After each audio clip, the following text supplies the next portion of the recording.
Assalamualaikum warahmatullahi wabarakatuh. Perkenalkan, nama saya Fazil Juga Prianto. Dan saya Rasya Tasemikuwa, kami dari MTS Marois Celia Semarang. Pada kesempatan kali ini, saya dan rekan saya akan menyampaikan sebuah hasil penelitian berjudul TikTokonomis, persepsi pedagang kaki lima terhadap ekonomi kreatif berbantuan media sosial TikTok. Pendahuluan dari penelitian kami, yang pertama, pedagang kaki lima menghadapi tantangan persaingan usaha. Di era digital sekarang, tidak semua pedagang kaki lima sudah menggunakan media digital sebagai promosinya. Terkadang, pedagang kaki lima juga dapat tergeser oleh pedagang-pedagang lain yang sudah menggunakan media digital dalam promosinya. Selanjutnya, pedagang kaki lima didominasi oleh wanita, memiliki modal terbatas dan penghasilan yang tidak menentu, menjadi halangan tersendiri bagi penelitian ini. Selanjutnya, pedagang kaki lima hanya menunggu pembeli di lokasi jualan tanpa ada promosi lanjutan. Jadi, tidak semua orang tahu adanya pedagang kaki lima di lokasi tersebut. Selanjutnya, media sosial yang digemari Gen Z dapat menjadi sarana efektif untuk promosi. Media sosial yang kami pilih dalam penelitian kali ini adalah TikTok. Dikarenakan TikTok populer dengan konten singkat, kreatif, dan mudah viral. rumusan masalah. Yang pertama, bagaimana tanggapan pedagang kaki lima terhadap penggunaan TikTok sebagai media promosi? Yang kedua, apakah terdapat perbedaan persepsi dan dampak penggunaan TikTok berdasarkan karakteristik demografis pedagang kaki lima, meliputi usia, gender, nama usaha, dan sebagainya. Yang ketiga, sejauh mana pedagang kaki lima telah menggunakan TikTok dibandingkan media sosial lainnya seperti Instagram, WhatsApp, dan Facebook untuk menarik konsumen. Tujuan penelitian yang pertama, menganalisis tanggapan pedagang kaki lima yang menggunakan TikTok sebagai media promosi. Yang kedua, mengetahui ada atau tidaknya perbedaan persepsi dan dampak penggunaan TikTok berdasarkan karakteristik demografis pedagang kaki lima, meliputi usia, gender, nama usaha, dan sebagainya. Yang ketiga, mengetahui sejauh mana pedagang kaki lima telah menggunakan TikTok dibandingkan media sosial lainnya seperti Instagram, WhatsApp, dan Facebook untuk menarik konsumen.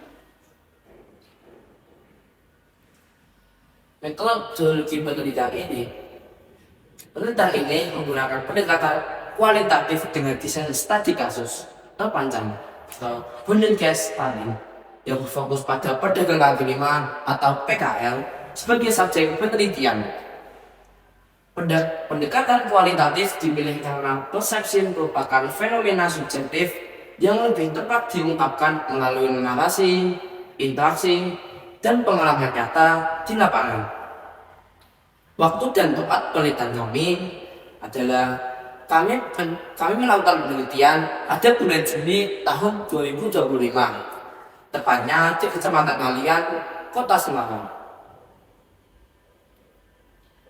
Desain eksperimen yang pertama, peneliti melakukan wawancara dan 30 pedagang kaki lima yang terbagi dari beberapa wilayah, yaitu di depan kampus 3 Wali Songo, sekitar Kelurahan Batas dan Gondorio, di daerah Kelurahan Beringin, serta depan kampus Mediasi Dinas Ngalian. Yang kedua, peneliti melakukan saksi kepada PKL. Yang ketiga, peneliti mencatat hasil wawancara dan melakukan sesuai kategori. Teknik menganalisis data. Data dianalisis menggunakan teknik analisis tematik yang meliputi transkripsi verbatim, coding terbuka, pembentukan tema, serta definisi tema akhir. Validitas ditingkatkan melalui triangulasi sumber atau teknik, sumber check-in, dan dokumentasi. Hasil penelitian kami, yang pertama, hasil profil pedagang kaki lima berdasarkan usia. Pedagang kaki lima yang berusia kurang lebih 20 tahun berjumlah 3 orang. Dan yang berusia 20-24 tahun berjumlah 4 orang. Dan yang berusia 25-30 tahun berjumlah 10 orang. Dan yang berusia 30-34 tahun berjumlah 6 orang. Dan yang berusia 35-40 tahun berjumlah 3 orang. Dan yang berusia lebih dari 40 tahun berjumlah 4 orang. Yang kedua, hasil profil pedagang kaki lima berdasarkan lama berjualan. Yang berjualan kurang lebih 1 tahun berjumlah 5 orang. Dan yang berjualan 1-3 tahun berjumlah 7 orang. Dan yang berjualan 4-6 tahun berjumlah 9 orang. Dan yang berjualan 7-10 tahun berjumlah 4 orang.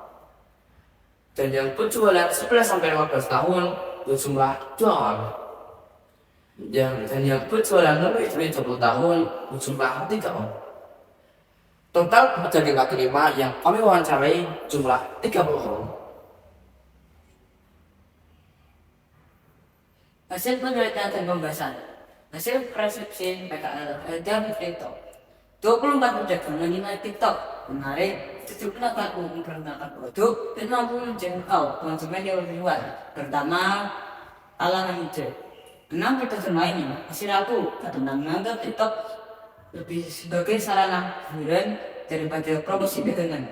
Hal ini sesuai dengan penelitian oleh Umar dan Tengkuan di tahun 2020 yang menyatakan bahwa TikTok memiliki keunggulan dalam sistem triangulasi konten berbasis minat sehingga lebih efektif dalam menarik perhatian konsumen baru dibanding platform media sosial tradisional seperti Facebook dan Instagram. Hasil lain bisa mengungkapkan bahwa pedagang yang lebih muda cenderung lebih positif dan atentif dalam memanfaatkan TikTok, sedangkan pedagang yang lebih tua banyak yang menyerahkan pengelolaan akun kepada anak atau cucu dan bahkan atau sampai tidak digunakan media sosial. Hasil penelitian dan pembahasan dampak media sosial. 21 pedagang meyakini TikTok dapat meningkatkan penjualan. 6 pedagang lainnya meyakini TikTok dapat meningkatkan penjualan berdasarkan jenis konten. Dan 3 pedagang lainnya melakukan TikTok. Sebagian besar pedagang mengakui adanya peningkatan jumlah pembeli jika menggunakan TikTok sebagai media promosi. Hal ini sejalan dengan konsep sosial famus Magdad et al. 2024, di mana interaksi sosial di media digital dapat mempengaruhi perilaku pembelian konsumen. Konsumen yang menemukan produk perdagangan kaki lima melalui TikTok merasa lebih tertarik karena promosi dilakukan dengan cara visual, singkat, dan menghibur. Hasil dan pembahasan TikTok dibanding media sosial lain. 17 pedagang menyatakan TikTok lebih cepat viral ke kalangan anak muda. 8 pedagang menilai AI lebih efektif komunikasi dengan pelanggan. 3 pedagang menganggap Facebook lebih nyaman digunakan untuk posting jualan. Dan 2 pedagang menilai bahwa semua media sosial bagus dan saling melindungi. Pola ini menunjukkan bahwa pedagang kaki lima cenderung menggunakan multi platform strategi. Yang ini mengkombinasikan berbagai media sosial sesuai fungsinya. TikTok untuk menjadi konsumen yang baru, WhatsApp untuk menjaga loyalitas pelanggan, dan Facebook atau Instagram untuk membangun mitra usaha. Simpulan dan saran dari penelitian. Simpulan. Berdasarkan hasil penelitian yang dilakukan terhadap pedagang kaki lima di Kecamatan Ngalian, dapat disimpulkan bahwa mayoritas pedagang memiliki persepsi positif terhadap penggunaan TikTok sebagai media promosi. Selanjutnya, adanya persepsi yang berbeda antara pedagang kaki lima berdasarkan usia dan jenis usaha. Selanjutnya, pedagang kaki lima telah menggunakan media sosial untuk promosi jualan, tapi bukan berupa konten. Saran dan minat kami adalah yang pertama, Penelitian selanjutnya dapat menguji efektivitas penggunaan TikTok dalam meningkatkan penjualan. Yang kedua, pemanfaatan TikTok sebaiknya dipadukan dengan media sosial lain seperti WhatsApp, Instagram, maupun Facebook. Berikut adalah dokumentasi waktu kami terjun ke lapangan. Di sini, waktu kami sedang mewawancarai penjual bakso, dan di sini penjual sempolan, penjual es, penjual cireng, penjual tahu bulat, penjual asam manis. Cukup sekian hasil penelitian yang dapat kami sampaikan. Mohon maaf apabila terdapat banyak kesalahan. Wallahul muwaffiq ila aqwamit thoriq. Wassalamualaikum warahmatullahi wabarakatuh.